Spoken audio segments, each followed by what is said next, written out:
What's going on, everybody? David here from Bluckers Videos and Toys, and today we are going to be checking out the Jurassic World Rebirth Spinosaurus Danger Set from Mattel. Now, really excited to finally get around to reviewing this thing, and because one, I love the Spinosaurus. It's such a cool dinosaur.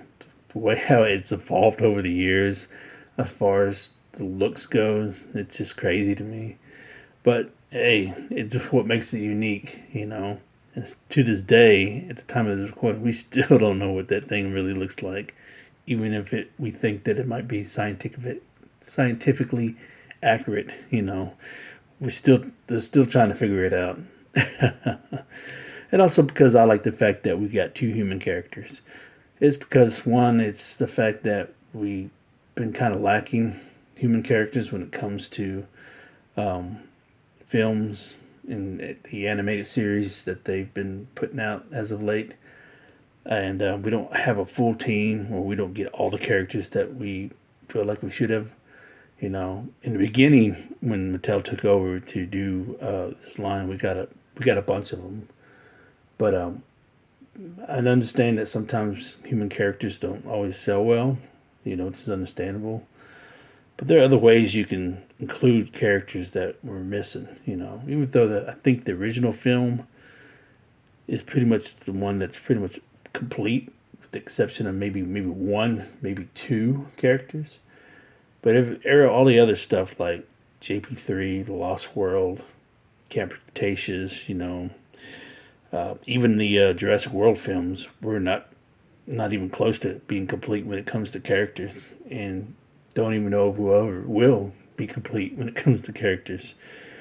They would literally have to do like a multi-pack of characters and sell it like on their Mattel Creations website or something like that, you know, just to be able to sell them. You know, I don't think they would do well in retail.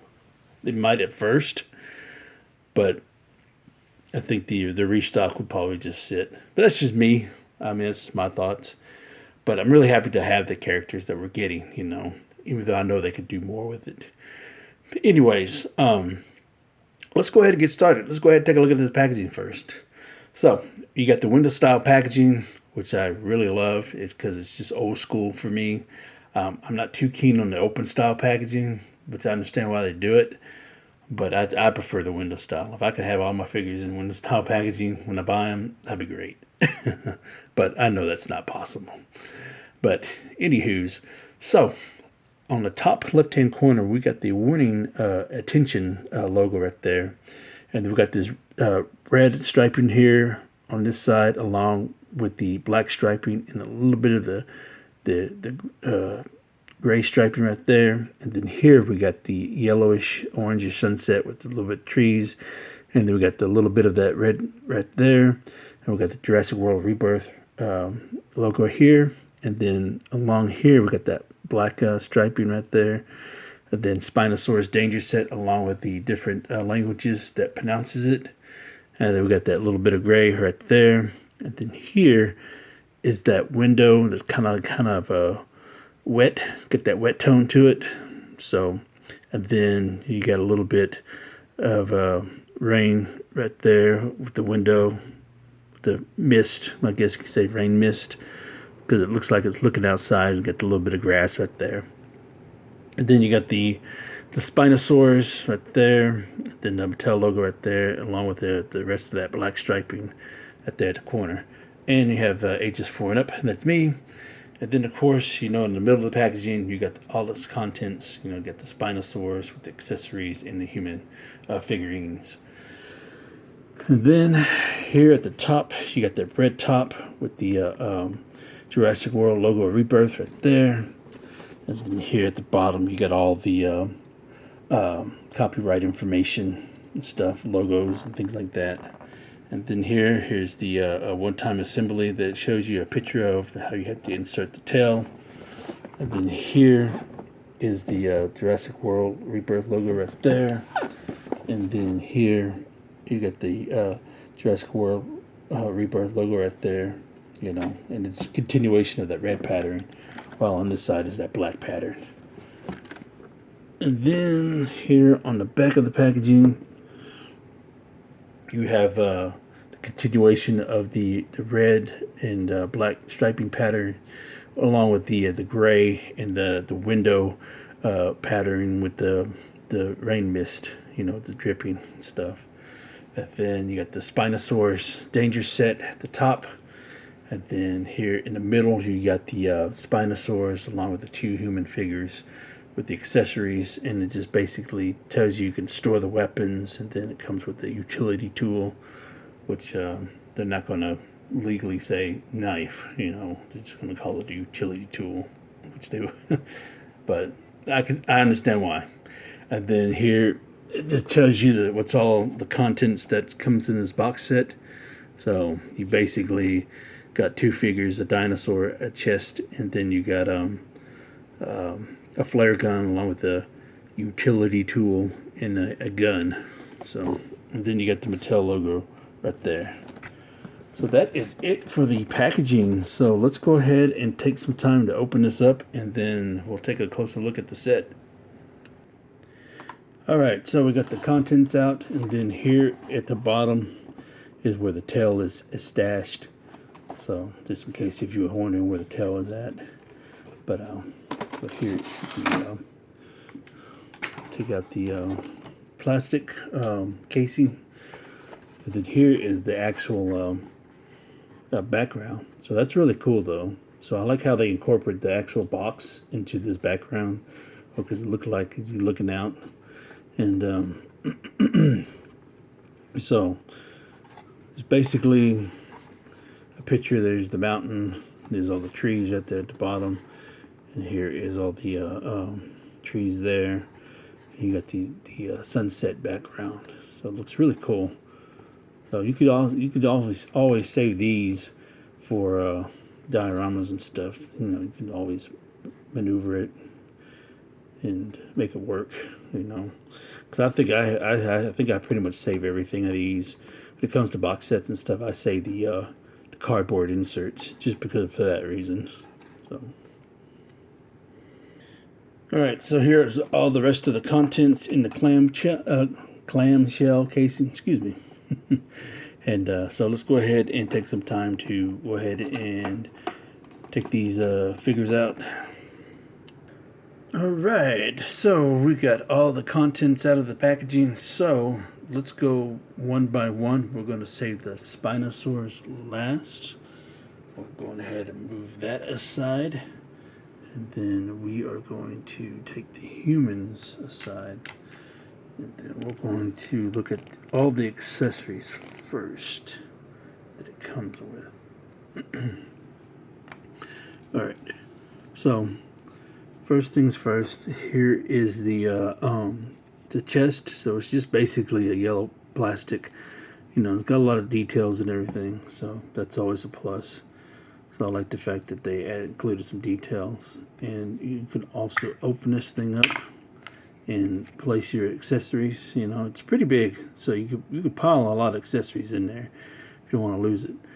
And the key thing is not to lose this with the accessories inside. So I'm sure that's going to happen eventually for some people. But yeah, it's a big enough chest where you can probably include like weapons and stuff, like the smaller ones and stuff that can come apart and things like that. And then you can stash them in there. So this is always a good thing. So I really do like that a lot. And then here we got a flare gun. So it's like a little bitty piece. So it's like yellow. Very little detail. So not bad detail for such a small gun, And then we got the utility tool. So not bad at all either for such a small accessory.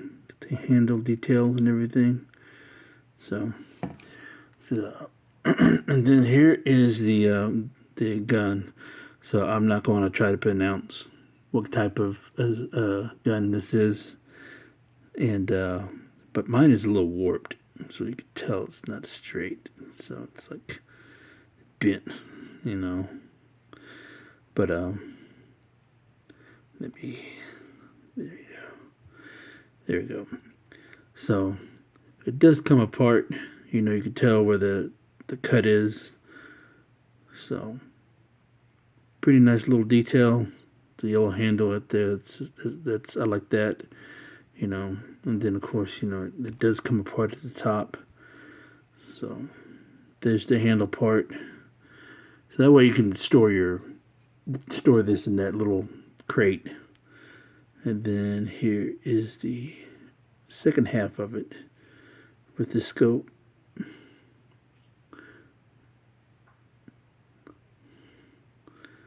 So that's a very nice little detail. And you can just snap it back together.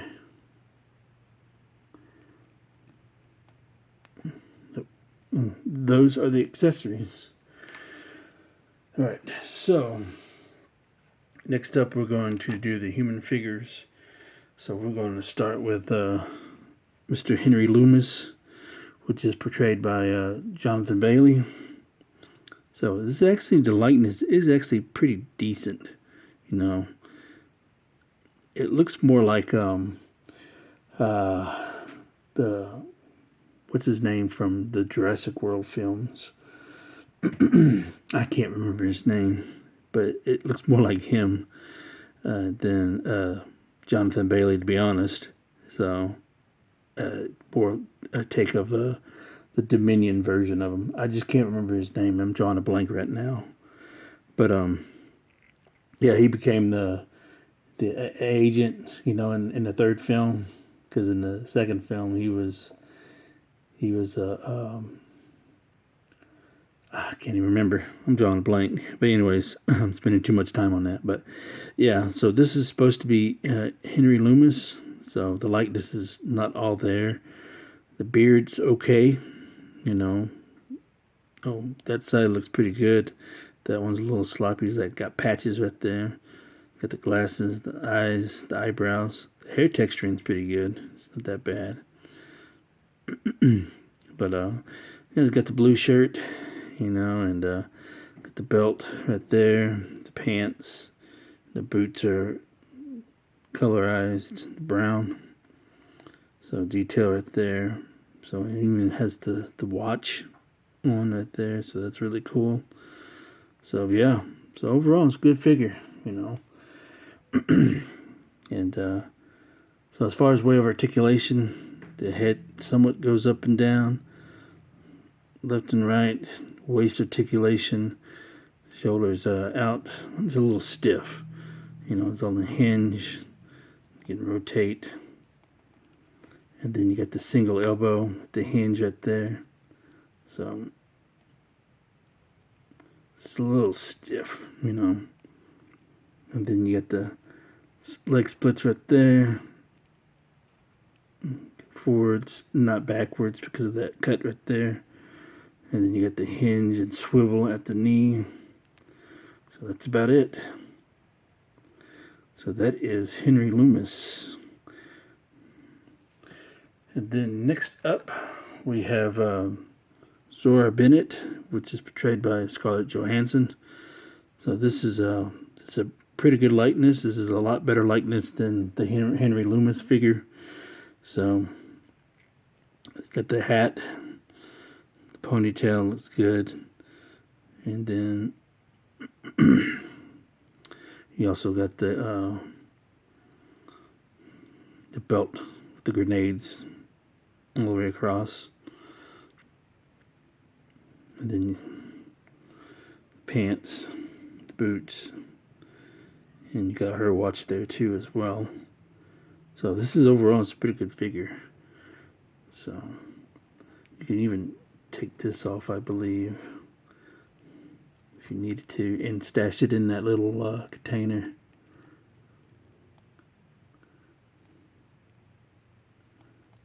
There you go.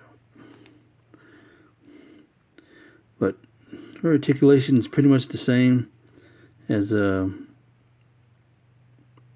Loomis. So the head side to side, Not so much down, not so much up. Got the waist articulation. Still got a little gap right there.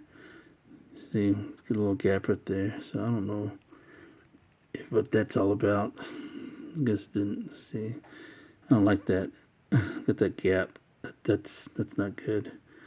So, I mean, she is going to be displayed, but the fact that I got a defective figure like that, that's not good. Now, I've had plenty of them with the legs and stuff, arms, not moving so well, but this is my first that has a gap. That's crazy. Anyways, so hinge at the shoulders, move up and all the way around, hinge and swivel at the elbow, and then you do the splits. Not so much this leg, but you can on this one, and then up and down. Can't go so much back because of the cut, and then you get the single hinge and swivel at the knee. So yeah, so my Zora Bennett on this particular pack is defective a lot.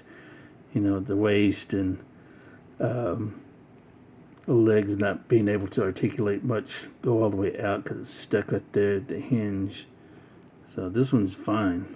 It's just the other one's stuck. So that's probably why she can't really stand that well. So I'm going to have to try to get me another one if I can, you know.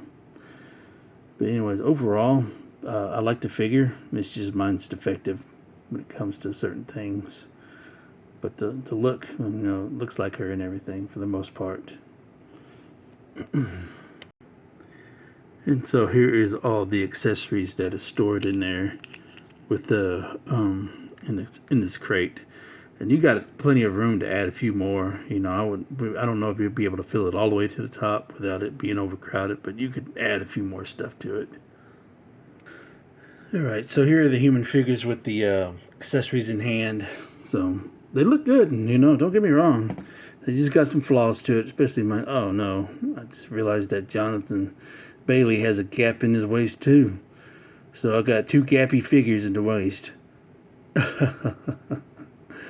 So if I find another set on clearance or something, I'll go ahead and pick it up, you know, just because of this very reason. Because I really like these figures and I want them in my collection, but it's just that gap like that and stuff, that's crazy. So, but hey, I mean, it happens, I guess. I just happen to be one of the unfortunate ones that have defective figures, you know, like that. So, but yeah, I think I might just go ahead and pick up another set, you know, just because of that reason, you know, if I find it on clearance or whatnot. So, all right, so let's go ahead and get to the Spinosaurus. All right, so here we have the Spinosaurus, and it's actually a really good figure. It's very hollow. It's not heavy at all, like I thought it was going to be, you know, but it's very hollow in the middle, you know, and I think the weight is more distributed from the tail than anything. But overall, as far as the quality goes, with the exception of it being hollow, it looks really good, you know. I like it. So I'm inclined to go ahead and pick up another set so I could have a couple of these, because there's like what, 4 or 5 of them, and plus, you know, I need to get some new figures for the set because of the gappiness and them stuff. Anyways, but yeah, so as far as the figures go, this is pretty good. You know, I love the paint scheme. They actually took the time to actually paint the sail and the continuation all the way over here. So that's a plus. You know, that's always a great thing.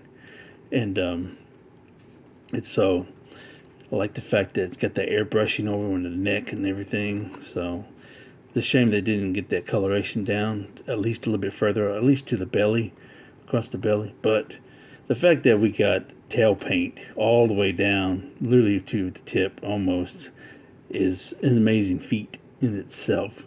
So, and then I do wish that they would have continued the striping all the way down. But hey, at least something is better than nothing. And of course, the usual non-paint applications on the claws and feet stuff. So the hands and feet. But other than that, this is a nice figure. You know, the alligator-esque at the bottom and stuff. So it's got the airbrushing all the way across, you know, right there. So it's very nice. I like this a lot. So I could see myself getting like 2 or 3 more of these things just to have a 4-pack, you know, even though they're different in each and own. But I don't think we're going to get any more Spinosaurus, you know, to distinct the differences. We might, who knows, but I doubt it, you know. But yeah, so the head sculpt is pretty amazing in itself. Let's go ahead and brighten it up a little bit. So I like the eyes. The eyes is on point right there. The teeth, you know, got that rubberized teeth. So that's always a good thing. So I love the fact that they're doing that. So thank goodness that they're doing something about the teeth, because sometimes some of these figures that we've gotten in the past, the teeth are atrocious. So the fact that they're making up for it is awesome. So, and then the eye is on point on this one. So the head sculpt it's awesome. So love that texturing right there, the nostril and everything. So can't go wrong with it. So, the neck, you know. So I love this figure. It's great. It is awesome. But all right. So as far as the way of articulation goes, so the tail's on the ball, you know, and the feet forwards and backwards. Nothing new there. And then the ankles, you know, pivot and swivel. And then the arms forwards, a little tight right there, you know. And then the neck is on the ball as well. So there, go all the way up, go all the way down. And then of course, you know, the mouth, the jaw, there, open all the way around. It's about as wide as it's going to get. So close all the way down like that. So I like that it has 2 hinges, the separate hinge here at the top of the jaw and then at the lower jaw. So you can dictate how far you want it, even though it can't really go all the way up, but it's close enough. So you got a little bit of options when it comes to posability as far as how you want the head and jaw section go. So a little bit further, you know. So that's cool though. I do like that. So I do like the articulation that this basic figure comes with. So let's go ahead and do some comparisons real quick. So the only comparison I have that I felt like it was only right to compare it to is the posable Spinosaurs that we got from Hasbro for the JP3 line, and it's pretty much about the same size, you know, except for one is standing bipedal all the way up, and the other one is just kind of more that crouching position. This is pretty much more scientifically accurate, you know, if you want to get down to it. But this is what we thought it was when it came out originally. Not originally, but around that time when this movie JP3 was made. So I do like this comparison. I think this is an awesome comparison. You know,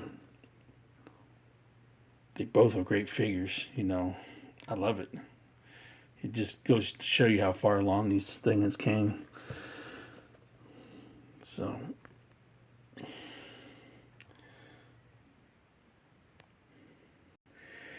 And so one last comparison I wanted to do was with Loomis and Bennett along with the Kirby's, you know. So this is so cool, you know, just to compare and contrast with these 2 particular lines, separate lines, you know, from the Rebirth line into the JP3 line. So I think that's pretty awesome though, right there. I really do like that a lot. So they go perfect in scale with each other, you know. All right, so what are my final thoughts of this set? Well, it's a great set, you know, in all honesty. You know, But with the exception of the flaws that I have, it kind of brings it down a little bit. But, like I mentioned a couple of times, I do hope to get another set so I can have better human figures, that's not so gappy. It's just my Bennett, is pretty much ruined with the gappage and the stuck leg and all that stuff. So she kind of leans a little bit. But the Loomis figure is not so bad, The gap is not so noticeable. I mean, it's not like you can really see the gap of the Bennett figure either, but it's the principle of the matter. But I recommend it. I just hope that whoever picks up the set doesn't have the same issues I do. So, anyways, let me know in the comments below what you think of this set, and don't forget, words to wisdom: buy what you love and not what you like. Because if you buy what you like, you will always end up getting rid of it. And I will catch y'all later.